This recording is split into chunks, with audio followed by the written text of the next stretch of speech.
My name is Alyssa. I've been married to my husband, Smith, for 3 years. I work as an insurance sales agent. Although I have flexible hours, I work on commission. So sometimes I get home later than Smith during busy periods. Smith has always been there for me, running his small business. We had a pretty good arrangement. I didn't have much time for housework, and Smith didn't mind doing it. But the issue has always been with my sister-in-law. My in-laws are really great people who have never mistreated me. However, sister-in-law is super attached to Smith. From the beginning of our relationship, she's been causing me problems. Despite multiple warnings from my in-laws, Smith has always taken her side. We argue about it now and then, but since we only see sister-in-law a few times a year, I didn't make a big deal about it. However, that doesn't mean I don't hold some resentment towards her. For example, I like a particular brand. While I don't splurge on it, I do buy things I want from my own savings or by working extra hard. She once accused me of getting those items from Smith and even stole from me. This happened when we went to my in-laws' house for a Christmas visit. When we walked into the living room, sister-in-law was already a few drinks in. "Ah, Smith, you're back." "Yeah, you're already drinking?" "It's Christmas, come join me." "Oh, alright then." As Smith was about to sit, I said, "We haven't even greeted everyone yet, and we're not staying the night, you know. If you start drinking now, we won't be able to drive home." She scoffed. "Geez, what a strict wife. It's fine. Smith can just stay here. Why do you need to go back together?" I retorted, "So that's what comes to your mind before even saying Merry Christmas?" She then annoyingly leaned on Smith and whined, "Smith, Alyssa is bullying me." I was so disgusted by Smith's failure to push sister-in-law away that I headed to the kitchen. "Mother-in-law, Merry Christmas." It seems that mother-in-law was so wrapped up in preparing a full-course Christmas meal and party that she didn't hear our exchange. "Oh, you're here! Sorry, I didn't notice. Merry Christmas." "Is Smith not here?" "Smith is in the living room with sister-in-law." "Oh, Smith didn't even greet me. I apologize." "No worries, it's not your fault, mother-in-law." As she said that, mother-in-law headed towards the living room. I followed her and found Smith evidently unable to refuse an offer to drink with sister-in-law. Mother-in-law saw this and said, "Smith, what are you doing here without even saying hello?" "Well, Nora was feeling lonely, so we decided to have a drink together." "You should have greeted us first. I was wondering why only Alyssa came to greet us." "I couldn't turn down the drink." Smith mumbled something, looking down, but I ignored him and took my seat. Just then, as I put my purse on the chair, sister-in-law perked up and started talking. "Wow, is that a new purse? Nice." I had a bad feeling and promptly placed the purse back on my lap. Sister-in-law looked visibly annoyed and said, "I can't afford one. Smith, I want one too." "Well, I didn't buy it." "Then give me Alyssa's." "What? How dare you say that? You don't have to give it to her. It's expensive, right?" Who would hand over an item worth at least a few $1,000s, especially when it's practically brand new? I gave sister-in-law a dry laugh. "If you want one, go buy it yourself. You live at home, so if you work decently, you can afford it." True, sister-in-law lives at home but only works part-time about 3 days a week. She probably can't even afford the cheapest purse I own. This new purse was a favorite of mine, reserved with a deposit as soon as I heard from the shop clerk that it was coming in. There's no way I would easily give that up, especially not to sister-in-law. Then Smith started saying something outrageous. Hey, give that to Nora. What? You have plenty. It won't hurt to give away just one. Do you even know how much it costs? If you have so many, what's the problem? No way! I even paid a deposit to get this. Stingy! So stingy. Could you please not talk like a child? Are you even an adult? I just started using this brand new bag, so I can't give it away. I have no intention of giving away any of my other bags either. Stingy! With that, sister-in-law stormed off to her room. Smith also stood up, following her. You went too far, and since you're not giving it, you should apologize. I won't see my sister-in-law after Christmas, so it doesn't matter. I thought, but I was wrong. A few days after Christmas, as I was preparing to go to a hotel lunch with my friends, I opened my closet to grab a purse, but it was missing from the bag where I'd stored it. Frustrated, I went straight to Smith's place. Smith seemed upset to see me walk in, but began to look anxious when he noticed I was holding the empty bag. What? I don't know anything about it. Maybe you left it at your parents' house? I haven't even said anything yet.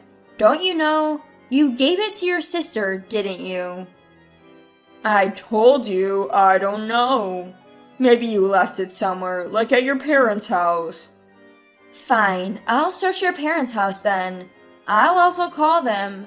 If I don't find it, I'm reporting it to the police. It's an expensive bag. If someone broke in, that's a big deal. Smith turned pale at the mention of the police, but quickly retorted, Even if the same purse is there, maybe Nora bought it herself? I took a card out of the shopping bag and showed it to Smith. It's a limited edition with a serial number. There's no way it's the same. I didn't know that. My sudden visit surprised them, but they let me into my sister-in-law's room when I explained the situation. My purse was easily found in the messy room, but it was in terrible condition. The bag had remnants of food and drink stains, and it seemed beyond repair. Even my mother-in-law was at a loss for words. Suddenly, my sister-in-law, perhaps realizing someone was in her room, barged in shouting, "What are you doing? I told you not to come into my house." "Just give me back my purse." "Actually, you can keep it. Just give me the money back." "What are you talking about? I bought it." Probably coordinated with Smith. When sister-in-law said that, she had a smug look on her face and seemed quite pleased with herself. So I told her the same thing I had told Smith. "I've already explained this to Smith, so you should pay me back." "But Smith gave it to me. It's mine, and it was a gift, so it doesn't matter." Here was my sister-in-law acting like a child, even in her 30s. It was more pathetic than annoying at this point. My head was starting to hurt, but wasting a few $1,000s was out of the question. "All right, I'll file a police report. It's theft, right?" Mother-in-law was the one who reacted.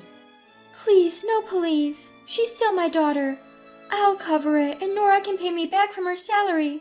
Please." Mother-in-law looked at me with tearful eyes. It tugged at my heartstrings, but I couldn't let it go. How about sister-in-law pays from her salary instead? If there's even one late payment, I'll file that police report.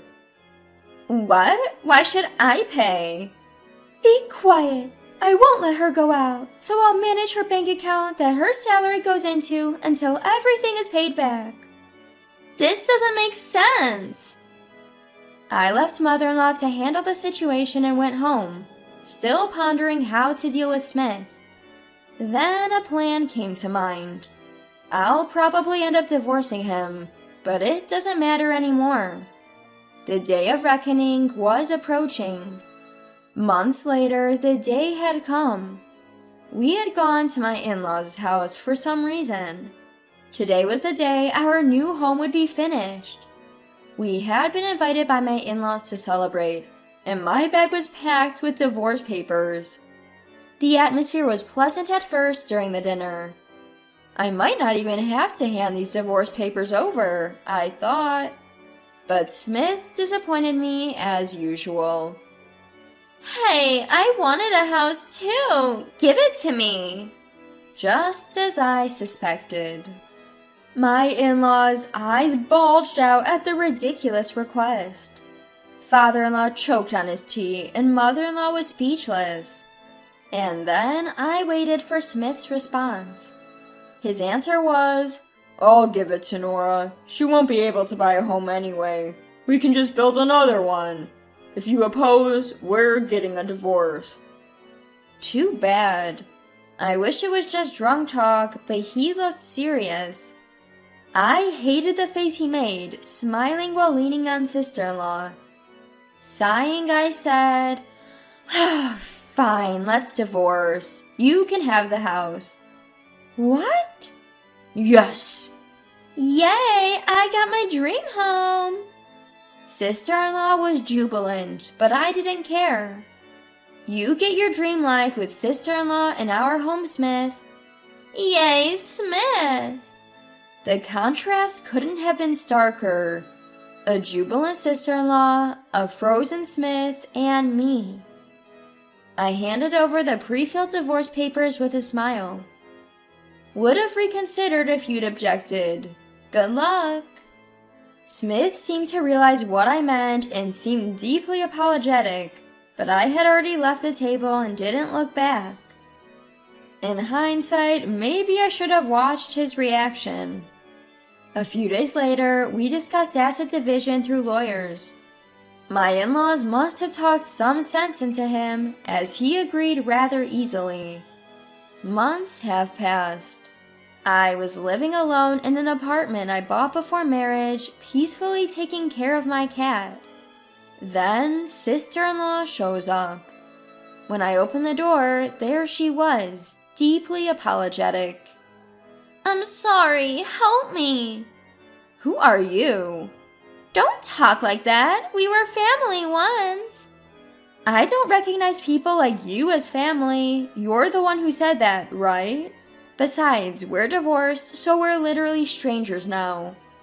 "Please, I can't make it on my own." Upon a closer look, my sister-in-law was in rags. No wonder, Smith's earnings were less than the average temp jobs in the area. I said I'd leave the house, but I never said anything about continuing to pay the mortgage. The mortgage built around my income would be too much for Smith to handle. I bet the loan alone would swallow up his paycheck. Originally, the home was built so I could live there with Smith, but now I don't care anymore. "I never thought Smith would earn so little." Neither did I. Smith is what you'd call a freelance writer. If he writes, he makes money. If he doesn't, well, no income. Smith hates working. He gets sick if he has to do regular work outside, so a regular job is out of the question for him. He's tried it before but quit after a few months. So he was content doing housework while I was the main breadwinner. I provided almost all of our living expenses, and even the down payment on the house came from my savings. I found out that Smith boasted how he funded our lifestyle and splurged on luxury items without contributing to living expenses. And when we got divorced, I learned he had even taken on debt. Wanna guess what the debt was for? Presents for sister-in-law. I knew something was off when I saw high-end clothes and accessories scattered in sister-in-law's room, items she couldn't afford on a part-time job. My suspicions led me to discover thousands of dollars in debt on Smith's credit card. Sure, he could pay it off if he worked, but let's be real. Someone accustomed to a laid-back lifestyle isn't going to suddenly work hard. Why not sell the house then? We've been cut off by Mom and Dad. They've sold our house and moved away. If we sell, we have nowhere to go. That caught me off guard. While my in-laws had always been soft on my harassing sister-in-law, I thought they would never actually abandon her. But it seems they'd finally reached their breaking point this time. No surprise there, with Smith falsifying his income and stealing the house from me, and sister-in-law sticking to him like glue.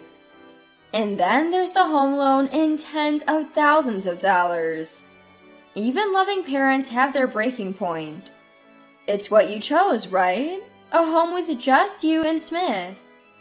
But Smith told me to sell my gifts, to work because we can't sell the house. That's on you. It's painful to see a 32-year-old crying at the doorstep. Actually, Smith is 10 years older than me. And believe it or not, sister-in-law is 8 years older than me. It's just pathetic that no one had set them straight before. But that's a separate issue. Why should I help people who've mistreated me all this time? I'll be going freelance a month after the divorce. I have my professional connections from my diplomat days, so I'll be just fine. But that's for my future, not for the downtrodden sister-in-law standing in front of me now. Please, can you at least take over half the mortgage? I couldn't help but burst out laughing, which enraged sister-in-law, her face turning beet red. What the heck? I'm begging you. Let me make this clear. No, I won't pay the mortgage. Why should I pay for a house I no longer live in? But you're the sister-in-law. So, I'm no longer your sister-in-law, got it?